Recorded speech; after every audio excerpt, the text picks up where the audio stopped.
tout le monde, c'est Anao et du coup aujourd'hui on se retrouve pour une nouvelle vidéo. Donc j'espère que vous allez bien et que vous avez passé une bonne année. Comme vous l'avez vu dans le titre, je vais vous montrer mon top 10 de mes acteurs préférés de Teen Wolf.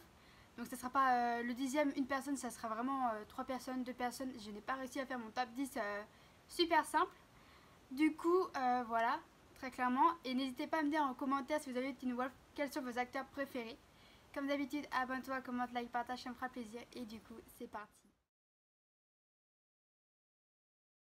Ok, donc du coup on commence par la 10e place. Donc du coup c'est Victoria Argent, la mère de Allison et Erika. Pourquoi Victoria Argent? Tout simplement parce que franchement avec Kate c'est vraiment les pires. Et je dirais c'est vraiment les pires des Argent. Elle s'est même tuée pour ne pas devenir un loup-garou. Donc franchement je l'aimais pas du tout, sachant que quand elle était professeure ou je sais plus quoi dans l'école où ils étaient avec Scott, tout ça, voilà, c'était pas du tout mon actrice préférée de la série. Et pourquoi j'ai mis aussi Erika en 10e place? Parce que franchement, trop égocentrique. C'était peut-être voulu, hein, c'était voulu, c'est sûr. Mais elle était trop sûre d'elle alors qu'elle était toute nouvelle. Et franchement, ça m'a pas plu du tout. Après, franchement, ça m'a fait chier qu'elle soit morte comme ça. Mais bah, du coup, bah voilà. Ensuite, en 9e place, on a Danny et Meredith. Danny, je savais pas trop où le placer très clairement parce que en vrai, c'était un acteur important sans être important. On l'a vu assez souvent par rapport à Jackson, à Ethan. J'ai toujours un doute entre les deux. Et du coup, on le voyait par rapport à ça. Après, c'est quand même dommage que ça soit partie de la série parce qu'on le voyait depuis le début de la série. On ne l'a pas vu à la fin. Mais du coup, il nous a expliqué pourquoi il allait partir et il voulait plus sortir avec Ethan. Mais du coup, voilà. Et Meredith, je l'ai mis en 9ème place parce que même si elle n'était pas méchante, c'est entre guillemets à cause d'elle qu'il y a eu la liste noire où il y avait tous les surnaturels avec des prix.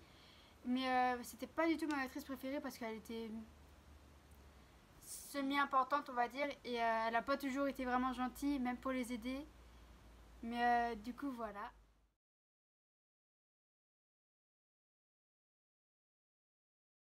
Ok, donc ensuite en 8ème place, il y a Jackson, Kate et Nolan.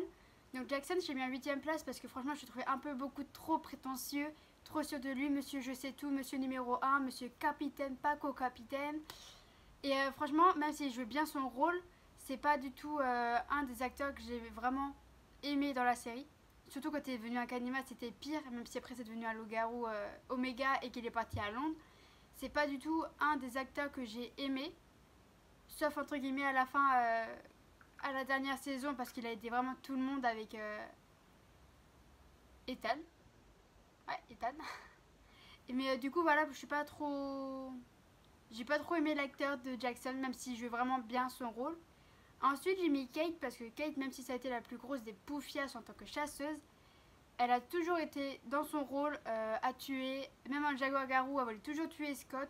Elle en avait envers Scott, déjà tout le temps, envers Scott, envers Scott, envers Scott. Après, c'est pas l'une des meilleures actrices qu'on pouvait voir. Par contre, c'est l'une des meilleures méchantes qu'on ait pu voir dans, dans Teen Wolf. Mais du coup, franchement, Kate, en Jaguar-Garou, elle était badass de ouf. Très clairement, elle était badass de ouf. Mais franchement, elle aurait pas été méchante. Elle aurait été géniale, je pense, dans Teen Wolf.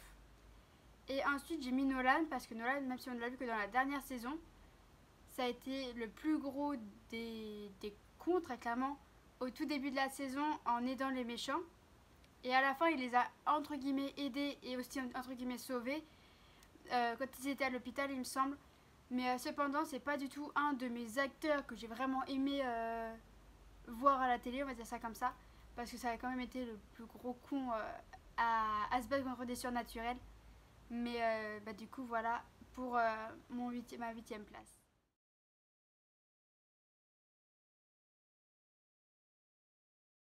Ensuite, en 7ème place, il y a Isaac, Mason et Cora. Parce qu'Isaac, franchement, il a pas eu une histoire facile. Franchement, je vous jure, j'ai eu du mal à faire mon top 10. Isaac, il a pas eu une vie facile, mais après, il était toujours défaitiste, entre guillemets, dans son rôle. Et c'était un peu chiant à la fin. Donc c'est pour ça que je l'ai mis surtout en top 7. Parce qu'après, il jouait son rôle, mais c'était chiant, toujours défaitiste. Est-ce que vous croyez qu'on peut faire ça? Nanani, nanana. Et du coup, voilà. Mais du coup, je suis pas trop fan de cet acteur. Après, leur couple avec Allison, par contre, il était joli, il était beau, tout ça. Même si malheureusement, Allison est morte. Ensuite, j'ai mis Melissa dans la 7ème place parce que franchement, euh, c'est pas du tout un des acteurs à qui j'ai accroché parce que même si au final il a été dans la meute de Scott, il sort avec Corey. Mais franchement, par contre, il a, quand il était la bête de Gévaudan, on n'a rien vu venir, sauf à la fin où on a compris grâce à Scott tout ça. Mais franchement, Mason, c'est quelqu'un qui est quand même important dans la série, qui a toujours été là pour ses amis, malgré qu'il ait voulu les rejeter. Donc franchement, Mason, ça a toujours été un par contre des acteurs qui a dû être le plus gentil dans la série. Et du coup, c'est pour ça qu'il est quand même en 7ème place. Et ensuite, j'ai mis Cora parce qu'en gros, Cora, on la voit pas beaucoup. On l'a vu qu'une saison avec De Calion, en gros, et le Darak. Et on l'a pas eu beaucoup, malheureusement. Mais on voit déjà qu'elle a le caractère d'un Hale, enfin d'une Hale du coup. C'est génial. Mais franchement, elle se laissait pas du tout faire, que ce soit face aux jumeaux, soit à la meute de Scott, soit face à Scott. Elle se laissait jamais faire. Malheureusement, elle a failli mourir et heureusement, merci à Derek qu'elle soit pas morte, mais c'était comme sa sœur. Après, je sais pas. Cora, c'est pas. Bah, du coup, vu qu'on l'a eu qu'une saison, on n'a pas pu vraiment la connaître quoi. On sait juste du coup, on a juste su du coup qu'elle s'était fait enlever par la meute de Calion. Mais après, on sait pas trop qu'est-ce qui s'est passé entre temps. Donc, du coup, voilà pourquoi Cora est en 7ème place.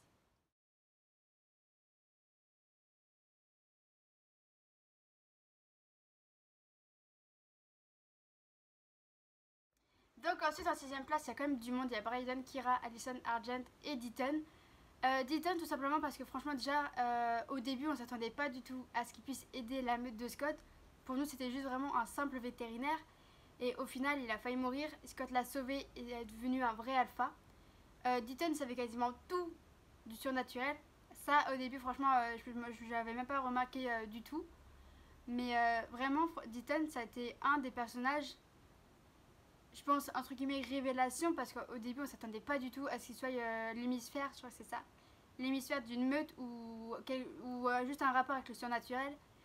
Après, ce qui m'a fait chier, c'est quand Derek l'a tapé. Ouais, malheureusement. Mais du coup, voilà, Deaton, c'est vraiment un personnage qui a été important dans la série. Même quand on ne le voyait pas, généralement, ça parlait quand même de lui, comme quoi il y avait besoin de lui pour la meute, pour ce qui se passait, tout ça. Ensuite, on a Allison et Argent. J'ai jamais été trop fan des Argent. Mais après, Chris, comment il est devenu gentil, ça c'était grave cool. La mort d'Allison, elle m'a énormément touchée. Et j'ai pas pleuré, mais c'était limite, vous voyez. Mais franchement, Allison, j'étais déçue quand elle est tombée du côté de son grand-père. Parce que franchement, c'est pas elle du tout. Hein. En mode méchante, c'est pas du tout elle. Et du coup, j'étais déçue qu'elle devienne méchante. Mais après, elle les a quand même sauvés par rapport au Kitsune. Et ça, franchement, c'était no Kitsune. Et ça, vraiment, elle a donné sa vie pour les sauver. Et ça, par contre, c'est magnifique. Vraiment. Argent, il les a toujours aidés. En vrai, il a jamais tué Scott. Il a jamais tué une seule personne de la meute de Scott. Et franchement, ça, c'est super. Vraiment. C'est pour ça que j'aime beaucoup Argent, parce qu'il les a toujours aidés au final. Même par rapport à son grand-père. Ensuite, il y a Kira. Kira, j'ai jamais été vraiment fan d'elle, mais franchement, son pouvoir de l'électricité, il était génial. Le couple avec Scott, il était génial aussi. Après, je préfère quand même le couple Scott-Allison. Et après, le couple Scott-Malia. Mais franchement, Kira, c'est vraiment une personne qui a été importante. Ça m'a un peu fait chier quand elle est partie avec les Skywalker. Je crois que c'est ça. C'est même pas ça, Star Wars ce que je viens de dire. Donc j'ai un doute sur ce que je viens de dire. Mais vraiment, Kira, elle a été un personnage très important pendant deux saisons. Et elle a été là toujours pour les aider. Et du coup, c'est ça qui est cool. Et ensuite, on a Brayden. Donc en gros, Brayden, je sais pas trop quoi dire parce que au début, c'était un peu une chasseuse. Une chasseuse de primes. Elle a jamais tué, je crois, la meute de Scott, ni Derek, tout ça. Elle est même sortie avec. Elle a même aidé Derek quand il perdait ses pouvoirs. Après, ce qui était dommage, c'est qu'elle est partie à la fin de la saison avec Kate. Donc ça a fait un peu chier, très clairement, on va pas se mentir. Mais franchement, Brayden, franchement, ça a été un personnage quand même pas mal important pour Derek et pour la saison.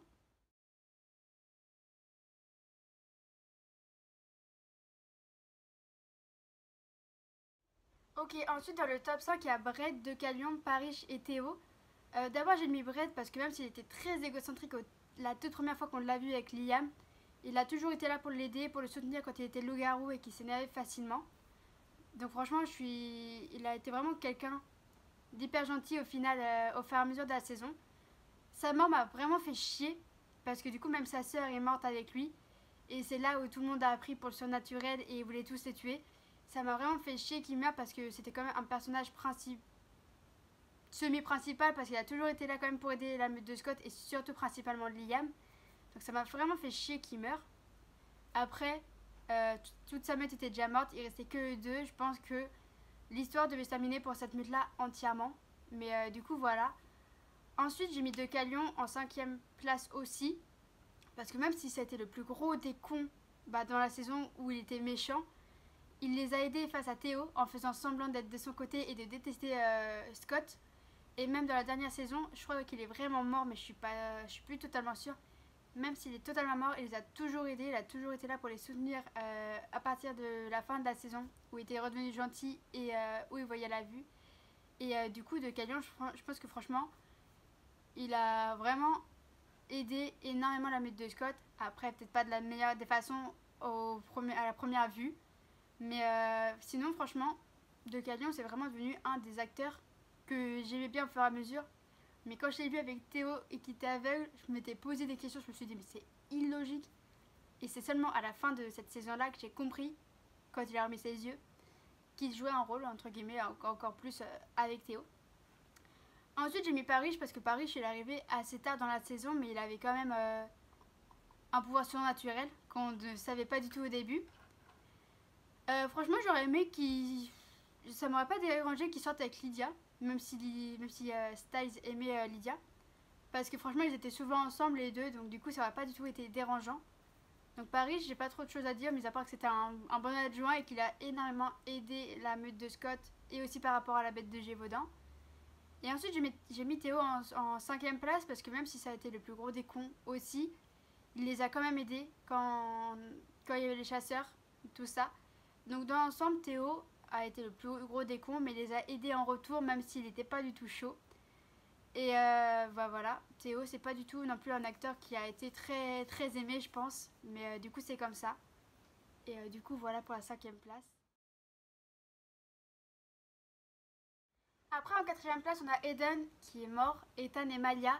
La mort d'Eden m'a vraiment brisé le cœur, entre guillemets. Ça m'a énormément touché comment ils ont réagi ensemble. Après, les deux étaient dans la meute de Decalion. Ils ont un peu fait souffrir la meute de Scott, Derek en tuant Boyd. Et du coup, ça a été très dur de. Franchement, d'un côté, je suis contente que Scott, tout ça, ne leur ait pas fait confiance, qu'ils ne soient pas rentrés dans la meute parce qu'ils avaient quand même cherché à foutre la merde. Mais vraiment, c'était vraiment des gens au final gentils, entre guillemets. Mais le moment le plus drôle, c'est quand Scott, ils ont défait la moto de je sais plus lequel et qu'ils se sont énervés. Ça m'a fait vachement rire à ce moment-là. Et ensuite, c'était Malia. Elle a quand même eu beaucoup sa place. Elle sortait avec Styles. Elle avait un super pouvoir de collier de Garou. Et elle a même battu sa mère avec l'aide de Bryden et un peu Styles. Donc du coup, non, franchement, Malia, elle a retrouvé son vrai père, malheureusement, qui est Derek, qui est Peter, je veux dire. Et, elle a pas de chance pour ça. Très clairement, elle a pas de chance pour ça. Mais du coup, c'est comme ça. Et sinon, franchement, Malia, c'est vraiment quelqu'un qui a toujours ouvert sa bouche pour dire la vérité ou des choses comme ça. Donc du coup, c'est vraiment un des personnages qui n'a jamais fermé sa bouche. Là, clairement, je sais pas trop quoi dire sur Malia. Parce que Malia, on la connaît surtout en Coyote Garou et qui s'énerve hyper rapidement. Mais après, elle sait même pas du tout faire.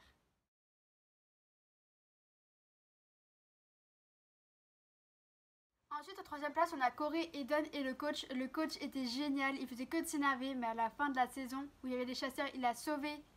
Je crois qu'il y avait Scott et Styles, il les a sauvés, et ça, franchement, c'était magnifique.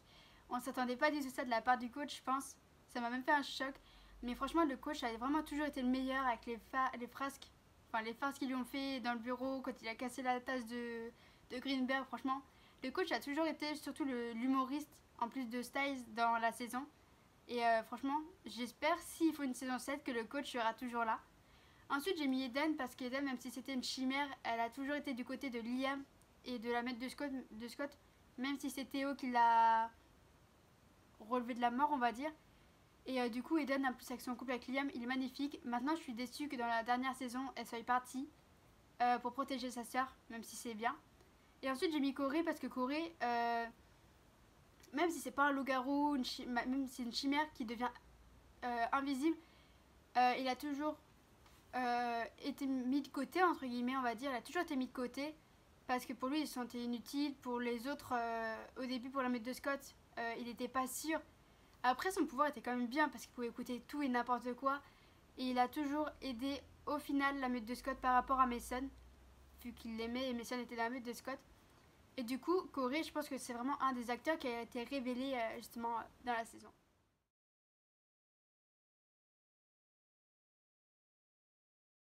Donc du coup, ensuite, on a Derek, Peter et Scott en deuxième place. Derek tout simplement parce qu'il a été là du début jusqu'à la fin pour Scott, malgré qu'il l'ait mis en prison, qu'il ait cru que c'était un tueur. Tout ça par rapport à Laura, la sœur de Derek justement. Donc franchement, Derek, il a toujours été grognon, ça a toujours été son humeur. On l'a toujours connu comme ça. On l'a rarement vu sourire et franchement son personnage il était quand même super. Malheureusement j'ai vu que s'il y avait une saison 7 il était pas sûr d'être là parce qu'il a fait son truc de Superman. Donc ça serait vraiment dommage qu'il soit pas là. Parce que Derek il a toujours vraiment comme je le dis été là. Il s'est même transformé en vrai loup et ça c'était génial. J'ai vraiment cru qu'il était mort et ça m'avait fait chier sur le coup. Ensuite j'ai mis Peter parce que Peter même si c'est le plus gros des cons et des enfoirés de tout ce que vous voulez, il a transformé Scott. Sans ça il n'y aura pas eu d'histoire très clairement. Il a transformé Scott, il est mort, il est revenu en vie. Il a été disparu, plus personne n'a pensé à lui. Il s'est passé plein de choses avec Peter, même par rapport à Kate quand il voulait récupérer le pouvoir de Scott. Il n'a jamais réussi, il est même parti de lui-même. Non, il est même parti à Iconhouse où je croyais qu'il était mort par rapport au docteur qui avait les 3 yeux là. Je pensais qu'il était mort, non, on le revoit après. Ça m'a fait vraiment bizarre sur le coup. Mais du coup, voilà. Et Liam, parce que déjà, c'est le bêta de Scott. Et même si c'était un TEI et qui s'énervait très vite, malheureusement, il a toujours été là pour tout le monde. Malheureusement, ce qui m'avait fait vraiment mal au cœur, c'est quand il avait voulu tuer Scott à cause de Théo. Et ça, c'était un des pires moments, je pense, de Teen Wolf parce que Scott était vraiment mort. Mais sinon, Liam, il a toujours été protégé par Scott. Même quand il était tombé dans le puits, quand il voulait le tuer, c'est Scott qui est venu le chercher, même s'il ne savait pas où il était de base. Et franchement, Liam, ça me ferait chier. Mais j'espère qu'il va pouvoir devenir un alpha s'il y a une saison 7.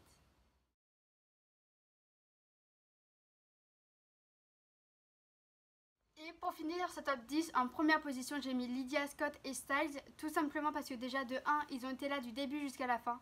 Lydia, ça a été la plus arrogante, pas la plus hypocrite, la plus prétentieuse.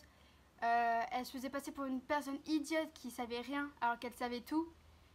Et après, ça te fait transformer, on savait pas du tout ce qu'elle allait devenir. Mais elle a toujours été là aussi pour les aider, que ce soit Iconhouse, Under d'Iconhouse, quand elle criait. Elle savait toujours ce qu'il allait se passer et c'est aussi grâce à elle que la liste noire s'est arrêtée. Donc déjà, il y a aussi grâce à ça que franchement, Lydia maintenant, j'aime énormément. En plus, elle est super belle, elle a jamais vraiment changé dans toutes les saisons. Mais franchement, Lydia, c'est vraiment une des actrices que j'ai vraiment accrochée au fur et à mesure de l'histoire. Parce qu'au début, franchement, un peu trop prétentieuse, faisant exprès, c'était pas trop top non plus. Ensuite, j'ai mis Scott parce que Scott, c'est quand même devenu un bêta puis un alpha par lui-même. Donc, c'est un vrai alpha. Maintenant, mon copain m'a fait remarquer, et c'est pas faux, dès qu'il est venu un alpha, il s'est beaucoup moins transformé en loup-garou. Et c'était dommage parce que c'est là où on aurait vu le vrai alpha en œuvre. Mais du coup, voilà. Mais Scott, franchement, de toute façon, sans lui, il n'y aura pas eu d'histoire. Et c'est aussi grâce à lui qu'il a eu sa meute. Grâce à lui, on a pu rencontrer, c'est une histoire de dire, des personnes qu'on pensait, comme Lydia, prétentieuses alors que pas du tout. Il a toujours été là pour aider sa meute. Il voulait tout faire pour que personne ne meure, qu'on ne tue personne. Même si malheureusement Addison et Eden sont morts. Il a toujours tout fait pour éviter de tuer quelqu'un et il a toujours réussi son truc. Maintenant, ce qui est vraiment dommage, comme l'a dit mon copain, et je suis d'accord avec lui, c'est que je trouve qu'il s'est beaucoup moins transformé dès qu'il est devenu un alpha. Et pour finir, j'ai mis Styles aussi en première position parce que Styles ça a été le cancre de la meute. Mais il était super intelligent, c'est surtout lui qui donnait les idées. Même quand il était no Kitsune, il voulait pas faire de mal à personne. Mais il s'en rendait pas compte, c'est ça qui est vraiment triste. On pensait même qu'il allait mourir quand il était pas dans les égouts, mais je sais plus, là où Allison est morte. Et franchement, sans Styles, j'aurais pas eu d'histoire non plus parce que c'est Styles qui a forcé Scott à aller dans la forêt. Et du coup, Styles, il a toujours été là pour Scott et pour Lydia. Et franchement, leur couple avec Lydia, il est vraiment magnifique, il est super mignon. Depuis le temps qu'il attendait de sortir avec elle, c'est génial en vrai. Et du coup, franchement, pour moi, sans ces trois-là, et principalement sans Scott et Styles, il n'y aurait pas du tout eu d'histoire. Parce que pour moi, l'histoire est principalement aussi basée sur Scott et Styles dès le début. Donc du coup, voilà. Donc du coup, j'espère que cette vidéo vous aura plu. N'hésitez pas à me dire votre top 10, même si avec tous les acteurs que j'ai dit ou les autres. N'hésitez pas à me dire quel est votre acteur préféré directement si vous le souhaitez. J'espère que la vidéo vous aura plu. N'hésitez pas à commenter, à liker, à partager et à vous abonner. Ça me fera plaisir. Et moi, je vous dis à une prochaine vidéo. Salut!